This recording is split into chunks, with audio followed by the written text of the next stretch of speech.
Bien, pues vamos avanzando en nuestra programación y hoy toca la hora del libro con Manuela Castillo. ¿Qué tal, Manuela? Hola, buenas tardes. Buenas tardes. Hoy Manuela me venía riñendo porque me tocaba a mí escoger el libro y le dije, ¿por qué no te lees La Reina Descalza de Ildefonso Falcone? Y ella me dijo, es muy gordo. Digo, bueno, sí, es un tocho bueno. Pero bueno, que se la ha leído. 700 y pico de páginas en 5 días. En 5 días. Fuerte, ¿eh? Madre mía. A ver quién supera eso.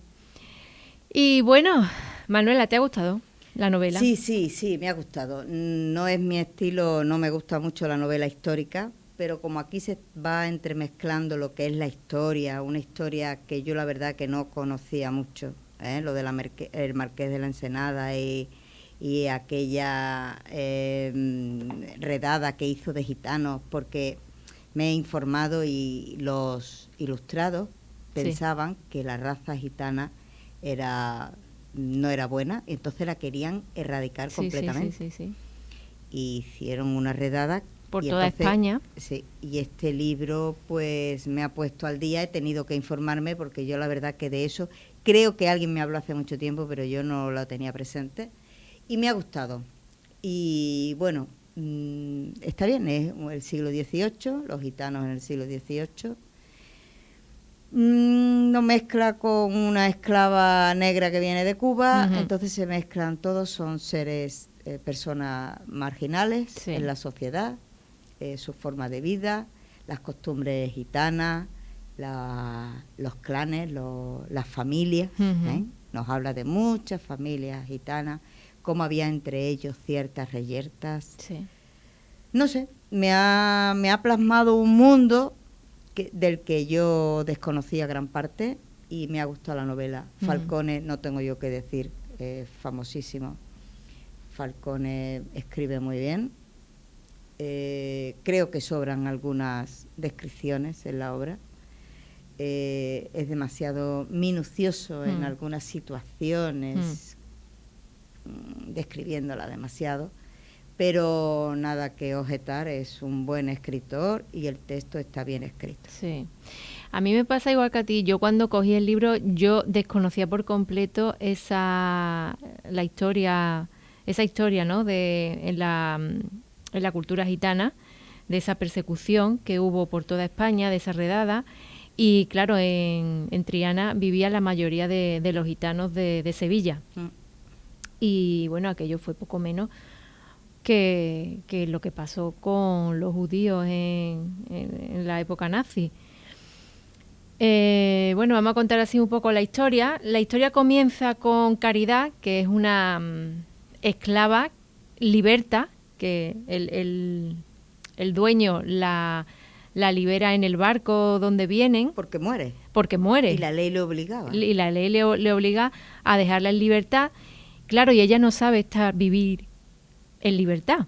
Cuando ella llega a Sevilla, concretamente a Triana, ella va vagabundeando por Triana sin saber a dónde ir ni a quién dirigirse, completamente sola, hasta que se encuentra con Milagros, creo que se llama. Milagros Carmona, que se llama la muchacha esta gitana que la conoce y que la recoge a Caridad. Y ahí es cuando empieza la historia de la novela. Claro, Milagros se la lleva al Callejón de San Miguel, se llama, en Triana. Me parece que es Callejón de San Miguel, donde viven, viven en varios sitios, pero uno de ellos es ahí, donde viven varias familias gitanas. Se dedican son herreros, es un oficio que por lo visto los gitanos lo hacían muy bien, entonces se dedican a ser herreros, pero vamos conociendo su modus vivendi. Milagro tiene su madre, que es Ana Vega. La familia Vega y la familia Carmona, que era el padre, digamos que, bueno, que ella se había casado porque había querido con un Carmona, pero sin que el padre de Ana, que se llama Melchor, supiese. Entonces nació Milagro, y Milagro está enamorada de Pedro García, de la familia de los García. familia enfrentada completamente a Melchor, porque Melchor había estado en galeras. En galeras. Le decían el galeote. Y en galeras casi todos morían por las condiciones en las que estaban. Pero este consigue sobrevivir y está enfrentado a los García por temas de que habían habido disputas entre ellos, lo habían acusado, en fin. Y Milagro está enamorada de este tal Pedro García, de la familia de los García. Bien, entonces vamos conociendo cómo trapicheaban con tabaco. Exactamente. Claro, Caridad llega y Caridad es una experta en tabaco, porque Caridad ha sido esclava en una plantación de tabaco de Cuba. Cubana, claro. Entonces sabe cuál es el tabaco bueno. Y luego otra cosa que me sorprende, que también me he informado y resulta que eso es así, es que los clérigos, los monjes de los distintos conventos y cofradías, pues estaban también traficaban con tabaco, sí. Con lo cual los gitanos eran los suministradores de tabaco a los monjes, porque luego estos lo vendían. Era un submundo el que nos va metiendo la novela, en un submundo de Triana, y donde vemos, yo no sé tú, Eva, pero la novela es dura, sí, porque las condiciones de vida que luego vamos a ir sobre todo para para las mujeres. Para las mujeres, pero a mí me causa, no sé, estupefacción y sobre todo congoja el hecho de que el cuerpo de la mujer servía para violarlo en cualquier momento y humillarlo. Sí. A Caridad la violan varias veces antes de ser recogida. Una vez recogida, ella acepta con humildad que también la violen. Luego, a lo largo de la novela, vemos como era normal que violaran a las mujeres. Y yo, de ver eso, digo, hay que ver las condiciones de vida de las mujeres durante toda la historia. Sí. Ha sido siempre un objeto. Y por eso ahora me reafirmo como feminista, en el sentido no feminista en contra de los hombres, que yo no estoy, que hay hombres maravillosos, casi todos. Por supuesto. Pero es verdad que las mujeres debemos defender nuestro derecho a vivir tranquilas sin que sea o nos exijan sumisión al hombre en el sentido sexual, intelectual, sentimental o emocional.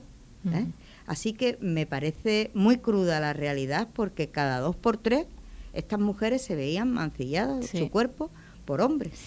A mí el personaje de Caridad ya me irritaba, porque es que no se defendía.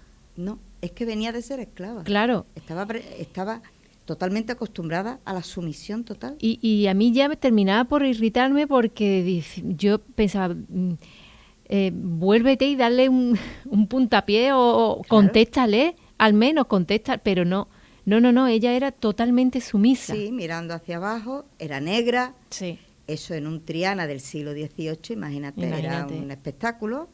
Por lo visto tiene buen cuerpo, eso también motivaba la lascivia de los hombres, y era se dedican al tablao, porque Milagro no canta, pero baila bien, su madre canta y baila, entonces se dedicaban de vez en cuando. Caridad las acompañaba, pero producía lascivia. ¿Qué pasa? Que ellas dos, al ser gitanas, llevaban a hombres gitanos que la protegían, sí, de posibles ataques sexuales. Pero claro, la negra, como le llaman, la negra Caridad, a ella no la protegían, con lo cual estaba expuesta en todo momento. Sí.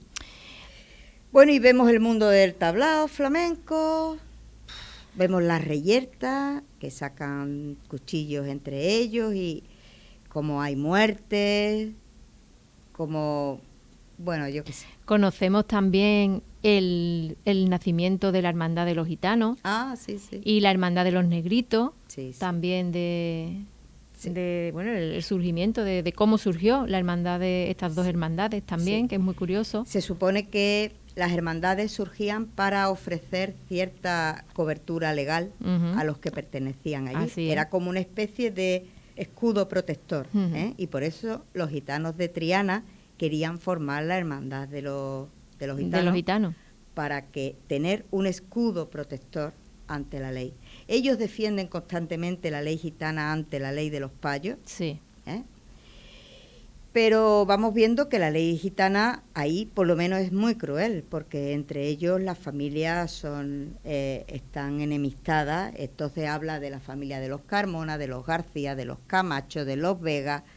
Muchas familias, entre ellos algunos hay que son aliados, pero otros están enfrentados, con lo cual surgen problemas, ¿no?, de convivencia. Y no sé cómo vamos a ir desarrollando un poquito la historia, ¿no? Sí. Bueno, pues nada, Milagro se dedica al tablao y está teniendo bastante éxito. Y hasta que llega a Madrid, porque la novela transcurre entre Triana y Madrid. Y bueno... Bueno, antes que eso, Melchor mata al padre, ¿no? Al padre de Milagro, ¿no? Pues es que ya antes hace de tiempo irse que no ella a Madrid, sí, yo creo que Melchor desaparece porque con el contrabando de tabaco desaparece algunos días, algún tiempo. Entonces, en esa desaparición creen que ha muerto por una reyerta con otros contrabandistas, con el gordo, ¿no? Ya me estoy acordando. Es que yo me lo leí estando yo confinada, hace ya... Bueno, pues en aquella época de la pandemia. Como me lo he leído corriendo en 5 días, lo tengo más fresco. Claro, sí. Él desaparece. Bueno, hay que decir que Caridad se enamora de Melchor. Sí. Y Melchor de ella. Y Melchor sin de ella. tener ningún tipo de relación sexual entre ellos. Exactamente. Y Caridad estaba sorprendida porque era la primera vez que un hombre la respetaba. Entonces ella se enamora de enamora. Melchor. Pero Melchor desaparece. Y el padre de Milagros resulta que recoge a Caridad, pero le pide favores sexuales. Cuando Melchor vuelve, lo ve y entonces mata al padre de Milagros, que es un Carmona, con el que Melchor nunca ha estado de acuerdo con que se case su hija. Entonces, la familia de los Carmona ya está en contra de Melchor. Después viene la redada aquella, ¿no? Sí. Viene la redada donde, bueno, pues arrestan a todos los gitanos, se los llevan a las mujeres, creo recordar, al puerto de Santa María. Las mujeres a Málaga y los hombres a Cádiz. A Cádiz, sí, se los separan y los llevan a... El hecho, fíjate, hombres a partir de 6 o 7 años iban todos a Cádiz. A Cádiz. Y las mujeres a Málaga. El hecho de separar hombres y mujeres no era más que perseguir que no tuviesen descendencia, porque querían acabar con la raza gitana. Y eso lo hizo el Marqués de la Ensenada, luego siguieron algunos más, que luego al final lo vemos a lo largo de la novela, y fue así, tuvieron que desistir porque, claro, o los mataban directamente o qué hacían con ellos, porque eran tantísimos que necesitaban mucho dinero para mantenerlos en prisión. Claro. Aunque los pusiesen a trabajar, que trabajaban, ¿no? Sí. Y entonces los fueron soltando, y menos a la madre de Milagro, a Ana. ¿Por qué no soltaron a Ana?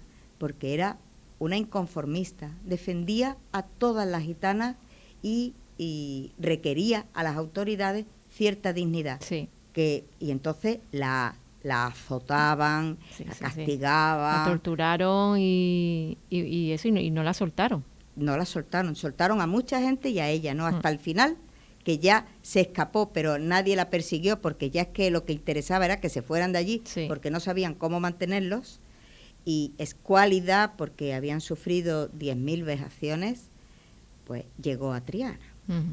Antes de todo eso, está lo que tú estabas diciendo, que Milagros le fue muy bien con se casa con el García. Se casa con el García y no le sale el matrimonio como ella esperaba. Claro, García no la quería, pero el padre de García le dijo, esta niña baila muy bien y puedes ganar con ella mucho dinero. Claro. Y entonces se casaron. Cuando Melchor se entera que se había casado su nieta con un García, pues monta en cólera, pero ya no la ve porque Milagro le va muy bien y un empresario la ve aquí en Sevilla y se la lleva a Madrid, al Teatro del Príncipe, creo que se llama. claro, allí la explotan laboralmente lo más grande, pero no solo el empresario, sino el marido. El marido, bueno. El marido la explota, la maltrata, bueno, la prostituye. La prostituye. Porque claro, hay muchos nobles que quieren acostarse con ella. Claro, y entonces el marido por dinero la prostituye. Sí. Y después le quita la hija que tenía. Exactamente. No hemos hablado de María. María era una... Porque Milagros, estando todavía en Triana, quería vengar que a Caridad la habían violado un alfarero. Sí. Entonces manda a varios gitanos, uno de ellos era el novio de Milagros, lo manda a vengarse del alfarero. El alfarero sale con una escopeta y mata a ese muchacho que se llamaba Alejandro. Claro, Milagro entre los gitanos era como si hubiese mandado a Alejandro a la muerte. A la muerte, claro. Y entonces tiene que salir del callejón donde ella vivía y hay una vieja amiga que es un poquito hechicera, que hace ungüentos sí. con hierbas, y entonces la acoge. Cuando viene la redada, ellas huyen, Caridad, Milagro y María. María es como era la cuidadora, la que la protegía, sí. a Milagro. Sí. Y deambulan por las tierras extremeñas y todo esto para que no las lleven a presidio, ¿no? Entonces, cuando Milagros, bueno, a María la mata Pedro García, sí. porque María no estaba de acuerdo con que Milagros se casara con un García.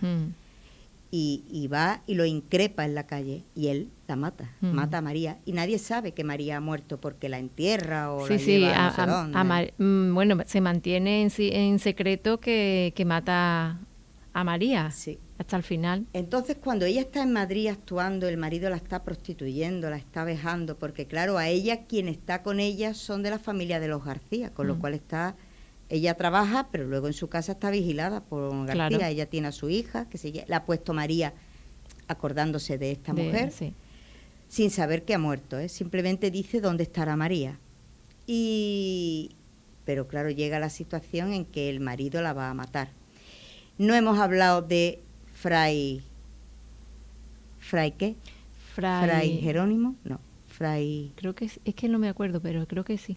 Bueno, era un fraile que negociaba con ellos el contrabando, pero se enamora de Milagros. Sí. Milagros no quiere nada con él, eso en Sevilla. Y de pronto es el que la salva cuando el marido la va a matar en Madrid. Sí.